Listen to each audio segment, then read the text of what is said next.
The ocean floor was a lifeless wasteland, a desolate expanse of darkness that stretched beyond the horizon. But amidst the emptiness, something stirred. It was a massive spaceship, a behemoth of steel and circuitry that had fallen from the sky and crashed into the abyssal depths. And around it, a host of strange and wondrous creatures had gathered, drawn to the wreckage like moths to a flame.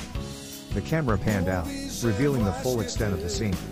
The spaceship was a hulking monstrosity, its twisted metal frame jutting out of the ocean floor like a jagged blade. The creatures swarmed around it, their bioluminescent bodies illuminating the darkness with an eerie glow. They were unlike anything ever seen before, their forms twisted and distorted by the strange energies that emanated from the ship. As the camera zoomed in, the true horror of the scene came into focus. The creatures were not mere animals, but something far more sinister. Their bodies were twisted and warped, their limbs elongated and twisted into grotesque shapes.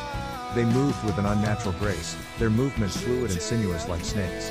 And then, as if on cue, something stirred within the wreckage. A hatch opened, and a figure emerged. It was humanoid, but its body was covered in strange, metallic armor that glinted in the dim light. It stepped out onto the ocean floor, its movements slow and deliberate. The creatures around it recoiled, their bioluminescent bodies pulsing with fear. But the figure paid them no mind. It walked towards the camera, its eyes fixed on some distant point in the distance. As it drew closer, the camera zoomed in on its face. It was a mask, a cold and lifeless visage that gave no hint of the figure's true identity. And then, in a sudden flash of movement, the figure reached out and grabbed the camera. The screen went black, and for a moment there was nothing but silence. And then, a voice spoke, cold and mechanical. "Greetings, human. I am the last survivor of the alien race that once inhabited the ship. I have been waiting for you." The camera flickered back to life, revealing the figure's face once more.